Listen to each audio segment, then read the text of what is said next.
오늘 아침 뉴스 연구소. 오늘 아침 뉴스의 맥을 짚어드리는 시간 뉴스 연구소. 오늘도 두 분의 연구위원 함께합니다. CBS 김광일 기자, 뉴스톱 김준일 대표. 어서 오십시오. 안녕하세요. 첫 뉴스 정말 기분 좋게 시작할 수 있어서 너무 좋고, 솔직히 저도 아주 크게 예상하진 못했었거든요. 기대만 했을 뿐이지. 그런데 이겼어요. 네, 브라질 나와라. 예. 먼저 포르투갈전을 짚어보면요. 주말 동안 골 장면 100번은 넘게 보셨을 테니까 네, 잘 안 보이는 부분 숨은 1cm만 간단하게 짚어드리겠습니다. 예. 김영권 선수의 첫 골이 우당탕탕하다가 운 좋게 들어갔다 이렇게 하시는 분들이 있는데 이건 좀 뭘 모르고 하시는 말씀일 것 그래요? 같아요. 전체 경기를 다 돌려보면 치밀하게 계획된 세트피스였습니다. 그러니까 코너킥 상황을 우리가 여러 번 반복을 했었는데 다 보면 손흥민, 이강인이 크로스 올리고 가까운 쪽 포스트에 조규성이 쇄도해서 헤딩을 이제 시도를 하고 여기에 서너 명이 뛰어들어가서 경합하는 전략을 계속 반복해 왔었거든요. 그때 이 골 장면에서도 조규성이 떴고 호날두 이제 한반두라고 불리는데 호날두가 등으로 어시스트를 하고 뒤에서 김영건이 침착하게 마무리했었습니다. 아니, 호날두의 새 별명이 한반두예요? 네. 우리 잘 도왔다고 해서? 네, 어시스트에 마무리까지 뭐 수비까지 잘해줬다라고 이렇게 얘기들이 나오고 있고요. 예. 역전골에서도 용병술이 빛났습니다. 그러니까 물론 손흥민, 황희찬 그 두 프리미어 리거가 개인 기량으로 이게 가능했던 부분이 있는데 이날 왼쪽 윙으로 뛰던 손흥민이 오른쪽으로 스위칭한 뒤에 공격 전개가 이제 확실히 잘 풀렸었거든요. 그런 부분이 있고 황희찬 같은 경우에도 부상으로 지난 두 경기 다 못 뛰었었잖아요. 그렇죠. 그리고 소속팀 울버햄튼에서도 최근에 선발 출장이 거의 없었어요. 이런 선수를 과감하게 기용한 것도 승리의 비결이라고 할 수 있겠습니다. 저는 그 손흥민 선수가 수비가 한 4명 붙지 않았어요. 근데 그 가랑이 사이로 공을 패스하는 모습 보면서 진짜 다르구나. 어떻게 저런 패스가 가능하지 싶더라고요. 본인이 슛을 때리고 싶었지만 저 길만 있구나라고 보고 줬다고 합니다. 대단합니다. 실점 장면도 좀 복기를 해봐야 될 것 같은데 네. 왼쪽 사이드에서 드리블 돌파를 당했어요. 그리고 중앙에 있는 선수한테 컷백이 된 다음에 바로 실점을 했거든요. 예. 이번 대회에서 이렇게 우리가 드리블이나 롱볼 크로스로 사이드가 뚫린 장면이 유독 많았었는데 16강전에서도 브라질이 이런 부분을 파고들 겁니다. 예. 특히 네이마르, 비니시우스 같은 세계 최정상급 선수가 여기에 있기 때문에 네. 우리는 미드필드진의 협력 수비로 잘 막아내야 될 것 같습니다. 포르투갈전 잘했고요. 우리 선수들이 잘했고 또 우루과이와 가나도 많이 도와줬어요. 네.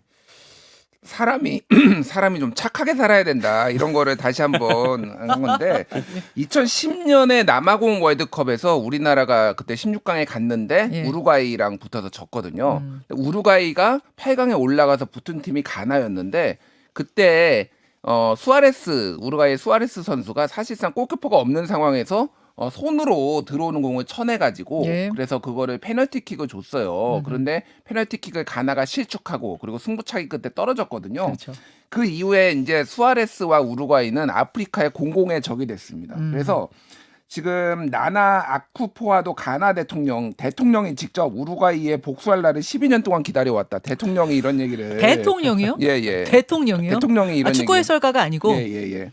수아레스의 나쁜 손도 가나를 막지 못할 것이다라고 얘기를 했고 경기 중에 그 마지막 3차전 중에 이 가나 선수들이 우루과이가 올라가려면 한 골이 더 필요하다라는 걸 알게 됐대요. 예. 그때까지 이제 정확하게 모르고 있다가 예. 그러면서 총력전을 다해가지고 우루과이를 떨어뜨리기 위해서 그래서 시간도 끌고 선수 교체하면서 시간 끌고 막 이런 최선을 다해서 그래서 지금 뭐 축제 분위기라고 합니다. 가나는 우루과이를 떨어뜨려가지고 지금. 자, 잠깐 표 보여드릴게요. 저희 준비한 표 한번 보겠습니다. 표가 지금 준비가 안 됐나요? 보면 말이죠. 그러니까 1승 1무 1패로 지금 보여드리고 있습니다. 승점이 한국과 우루과이가 똑같아요. 4로. 4점으로. 그리고 득점 똑같습니다. 실점 똑같습니다. 결국 뭐에서 이게 됐냐면은 다 똑같아요. 그러니까 하나하나 이걸 기준을 1승 1무 1패냐 뭐 2승이냐 여기서부터 시작해 갖고 하나하나 이렇게 제껴가는 거잖아요. 그렇죠. 계속 똑같은 거예요. 그러다가 마지막에 그러면 골을 많이 넣은 건 어디야라고 했을 때 우리가 하나 앞선 거잖아요. 예, 다득점에서 이제 두 골을 앞섰는데 그래서 중요한 거는 어쨌든 착하게 살아야 된다. 다시 네. 한번 얘기를 했고 지금 아까 전에 브라질전 얘기가 나왔는데 지금 한국이 브라질을 이길 확률 뭐 업체마다 다른데 예를 들면 미국 닐슨 산하의 데이터 업체 그레이스 노트 같은 경우에는 23% 우리나라가 브라질 이길 확률. 23%요? 예, 예. 아 근데 진짜요? 예, 이게 제일 낮은 거예요. 그 지금 아, 그래요? 16팀 중에서 아, 제일 23이 제일 낮습니다. 낮은 거예요? 제일 낮은 거고요. 데이터 전문 업체 옵타 같은 거는 14.4%로 예측을 했습니다. 예, 예. 그런데 우리나라가 그레이스 노트가 3차전 앞두고 우리나라가 16강 갈 확률을 11%로 봤거든요. 한국이 11%. 맞습니다. 그러니까 해볼 만합니다. 뭐 해볼만 합니다. 예. 예, 이제는 정말 해볼만 합니다. 특히 우리는 부담이 없어요. 음. 브라질이 오히려 부담이면 부담이지. 우린 다 털어냈어요. 일단 소개의 목적은 달성했기 때문에. 그러니까 브라질이 이제 손흥민 같은 선수 11명이 뛰고 있다 이렇게 보시면 될 것 같은데 예. 여기도 부상 때문에 좀 씨름하고 있습니다. 예. 최전방에 네이마르가 많이 회복됐다고는 하는데 어쨌든 발목이 크게 다쳐갖고 아직 여파가 있을 거고요. 왼쪽 풀백으로 뽑혔던 2명이 다 부상을 당했었어요. 그래서 최종 예선 3차전 카메룬과의 경기에서 졌는데 이때도 왼쪽 사이드가 뚫리면서 골을 먹었었거든요. 네. 이런 점들을 우리가 좀 뭐 황희찬이나 나상호, 작은정우 형 이런 선수들이 나가서 잘 활용해 봐야 될 것 같습니다. 자, 잠시 후 2부 첫 순서로 카타르에 있는 한준희 해설위원 연결하겠습니다. 포르투갈전도 좀 분석을 해보고 브라질전 어떻게 대비해야 되는지 관전 포인트 변수 짚어드리죠. 두 번째 뉴스로 갑니다. 예산안 고차 방정식. 예, 내년도 본예산 법정 시한은 넘겼고요. 이제 여야가 이번 주까지 처리하겠다 약속은 했는데 암초가 많아요. 네. 그 세 가지 변수가 복잡하게 맞물려 있습니다. 그러니까 첫째가 예산안, 둘째가 이태원 헬로윈 참사 국정조사, 셋째가 이상민 장관 해임 건의안 문제까지 나오면서 전선이 넓어졌어요. 네. 주도권이 어디가 갖고 있냐면 예산안은 보통 여당이 급한 거라서 야당이 주도권을 갖고 국정조사는 보이콧 카드를 쥐고 있는 여당이 주도권 갖고 해임 건의안 같은 경우에는 현재 다수당이 민주당, 야당이 주도권을 갖고 있습니다. 그렇죠. 정리하면 민주당이 예산안 해임 건의안을 쥐고 있고 국민의힘이 국정조사를 쥐고 있는 상황이에요. 여야가 각각 연말정국에 이걸 유리하게 활용하려고 하고 있는데 예. 원래 여당이 예산 처리하고 나서 국정조사 참여하겠다 이렇게 합의를 했었잖아요. 그랬었죠. 좀 하나 주고 하나 받겠다까지가 된 거였는데 근데 민주당이 갑자기 해임 건의안을 불쑥 꺼내는 거 보고 국민의힘이 올스톱하겠다 하면서 이제 교착 상태가 됐고요. 예. 이걸 풀어내기가 지금 만만치 않은 게 양쪽 다 양보하기가 어려워요. 국민의힘은 용산에서 물러서지 말라 이렇게 시그널을 강하게 주고 있고 민주당은 당내에 강경파 목소리가 큽니다. 뭐 해임 건의안 대신 탄핵소추안 내자까지 하고 있고 그러면서 예산안이 법정 시한까지 지나간 상황이 됐습니다. 그렇게 된 거죠. 이렇게 되면은 김준일 기자. 예. 이게 지금 여론은 누구한테 더 유리하게 흘러가요? 이렇게 강경 대치를 계속 이어가게 되면? 이게 결과적으로 보면은 뭐 여당이 좀 더 무한 책임을 져야 되는 건데 일반적으로 보면은 네. 그런데 이제 발목 잡기 프레임이라는 게 또 뭐 무시할 수 없거든요. 그러니까 최대한 발목 잡지 않는 모습을 보여주기 위해서 야당도 지금 굉장히 고민이 많고 단계를 하나하나씩 밟아가는 이런 모습, 뭐 해임 건의안도 마찬가지고 지금 뭐 여러 가지 이제 그런 모습들이 그래서 누가 지금 당장 유불리하다라고 보기는 쉽지 않을 것 같습니다. 그래서 지금 어쨌든 9일이 정기국회 마지막 열리는 날이고 네. 그게 이제 예산 처리안 마감 시한이 2차 이제 마감 시한인데 이때까지 될 가능성이 저는 좀 높지 않은 것 같아요. 왜냐하면은 지금 이 이상민 장관 해임 건의안과 탄핵소추안 이게 지금 같이 맞물려 있거든요. 그렇죠. 지금 민주당 그때 처리한다라고 하니까 아마 과거에 봤듯이 12월 말까지 이게 지금 연장돼서 임시국회 열어서 지금 할 가능성이 매우 높아 보입니다. 중요한 거는 지금 그 감액 규모를 놓고 꽤 이제 부딪히고 있어요. 민주당에서는 대통령실 이전 예산 뭐 아니면 시행령 통치 예산으로 규정한 법무부 행안부 예산 뭐 이런 거 다 포함해서 6조 원 정도 지금 삭감한다고 하고 있거든요. 예. 근데 뭐 당연히 국민의힘에서는 이러면은 사업 못 한다 내년에. 그래서 강하게 반발하고 있어서 뭐 민주당에서는 그 예결위 간사인 박정 의원이 네. 간을 내어달라면 내줄 수 있다. 하지만 쓸개까지 내어달라고 하면 합의는 있을 수 없다. 뭐 이런 얘기까지 하면서 좀 강경 모드로 지금 나오고 있어서 오늘 일단 좀 상황을 좀 봐야 될 것 같습니다. 그 해임 건의안은 어떻게 처리가 될 것 같아요? 분위기가 어때요? 일단은 지금 내일이나 모레 중으로 민주당이 의원총회를 연다고 하거든요. 네. 거기서 지금까지로는 탄핵소추안을 하자라는 그런 강경 목소리가 되게 뭐 세게 크게 이제 들리고 있고. 그러니까 해임 건의안 이렇게 뭐 일정상 미뤄졌으니까 건너뛰고 탄핵 소추로 가자. 네, 그런 목소리들이 있고요. 근데 취재를 해보니까 물밑에서는 요것과 반대되는 결의 신중론도 상당히 있긴 있어요. 그러니까 전선을 너무 넓히지 말고, 그러니까 고차방정식으로 갔을 때 우리가 오히려 불리하다. 역풍 분다. 예, 그러니 단계적으로 예산부터 처리하고 국정조사 그 다음에 이상민 거치하자 이런 게 전략적이니까 이쪽으로 가자라는 목소리들도 있어서 예산안이 처리될 때까지 이런 목소리들이 더 커질지 예. 이 부분을 관건으로 봐야 될 것 일단은 같습니다. 8일, 9일이 고비가 되겠네요. 예, 그렇게 봐야죠. 정기국회가 끝나니까요. 자, 마지막으로 갑니다. 대전발 실내 마스크 논란. 지금 실외에선 벗을 수 있지만 실내에서는 마스크를 껴야 하는데 대전시에서 다른 방침을 내놓은 거예요. 네, 치고 독자적으로. 나왔습니다. 방역 당국에 공문을 보냈는데요.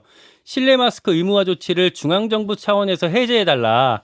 그렇지 않으면 우리가 대전시만이라도 행정명령으로 자체적으로 풀겠다라고 공문을 보냈고 답변 시점을 오는 15일까지로 잡았습니다. 열흘 뒤. 네, 다음 주 목요일이고요. 예. 지자체 차원에서 처음으로 다른 의견을 이렇게 내면서 예. 관련 논의에 불을 댕겼다라고 평가가 되고 있습니다. 아니 대전시 우리라도 마스크를 자체적으로 풀겠다라고 하는 이유 배경은 뭡니까? 그러니까 뭐 들리는 얘기로는 이장우 대전시장이 이제 해외 출장 갔던 게 영향이 컸대요. 그러니까 9월에 미국이랑 유럽 출장을 갔다 오고 나서 예.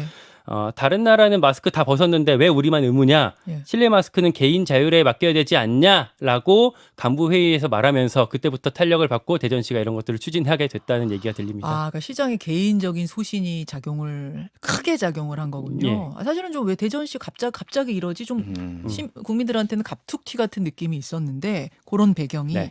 김준일 대표. 예, 그래서 뭐 해외 사례를 말씀을 드리면은 미국, 영국, 프랑스, 덴마크 등은 마스크 착용 의무가 없고요. 예. 그리고 독일, 이탈리아, 호주 등 17개국은 의료시설이나 사회복지시설 그리고 대중교통에서는 마스크를 쓰도록 아직도 하고 있어요. 그러니까 나라마다 좀 달라요. 예. 일본은 한국하고 똑같이 실내 마스크 지금 의무화된 상황입니다. 그래서 좀 나라마다 이 방역을 하는 대하는 태도가 다른데 아까 얘기했듯이 뭐 밥 다 먹으면서 마스크 다 벗고 먹고 있고 뭐 사실상 이게 효과가 있느냐 이런 의문을 가진 전문가도 실제 있기 때문에 그렇죠. 이거에 대해서 의견 수렴이 필요한데 중요한 거는 지금 대전시가 15일까지 결정해달라고 그랬잖아요. 아니면 우리끼리 풀겠다고. 네. 근데 방역 당국에서는 15일 날 1차 전문가 공개 토론회가 열리거든요. 이거와 관련해서. 근데 이날 토론회 열고 바로 결정할 수는 없잖아요. 그럼 대전이 그냥 15일 날 그 토론회 보고 결과와 상관없이 그냥 바로 해제할 가능성도 배제할 수 없는데 그러면은 주변 지자체에서부터 굉장히 혼란이 좀 생길 것 같아요. 당장 충남 뭐 이런 데서는 그러면 왔다 갔다 하시는 분들은 그렇죠. 벗었다 썼다 뭐 이런 부분들이 조금 헷갈릴 수가 있을 것 같아서 일단 방역 당국하고 좀 조율이 좀 필요한 상황인 것 같습니다. 중앙 방역 당국 입장은 뭐예요? 중앙 방역 당국은 아직은 시기상조라는 게 이번 겨울에 지금 뭐 더블 데믹이라든지 여러 가지 상황을 봤을 때 실내 마스크는 유지해야 된다. 왜냐하면 지금 방역에서 다 풀었잖아요. 지금 뭐 사회적 거리두기 기타 등등 그래서 이거 하나만은 유지를 해야 되는 게 기존 방침이었지만은 어쨌든 이렇게 지자체가 세게 나오니 그럼 전문가 의견은 한 번 더 들어보겠다라는 게 지금 방침인 거예요. 그러니까 원래 우리 중앙 방역 당국도 내년 초 정도 생각하고 있었잖아요. 실내 마스크 해제. 그렇기 때문에 이것에 대해 대전시의 것에 대해서 아주 부정적이거나 그런 건 또 아닌 것 같아요. 그런 건 아니고요. 일단 겨울철 재유행이 지금 아직 정점에 이르지 못했다라고 판단을 하고 있는 것 같고 그래서 지금 두 개예요. 실내 마스크 의무 착용이랑 예. 확진자가 됐을 때 일주일 의무 격리하는 거. 그 두 가지만 남겨놓은 상태이기 때문에 일단 좀 상황을 지켜보자라. 그러니까 조금 신중론이 정부에서 우세한 것 같고요. 전문가들 사이에서는 일단 아직 좀 신중해야 하지만 이런 논의 나오는 것 자체는 좀 환영한다. 그동안 말도 못하고 있던 상황인데 예. 논의는 할 수 있지 않겠냐. 그러면서 풀어가자라는 의견들이 있습니다. 논의 시작해 보자 예. 이런 쪽. 그 이장우 대전시장은 국민의힘 출신의 그 국회의원 그렇습니다. 그분이에요. 예. 여기까지 보겠습니다. 수고하셨습니다. 고맙습니다. 감사합니다.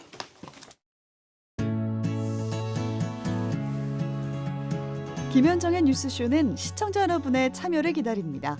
구독과 좋아요, 댓글 잊지 않으셨죠? 알림 설정을 해두시면 평일 아침 7시 20분 실시간 라이브도 참여하실 수 있습니다.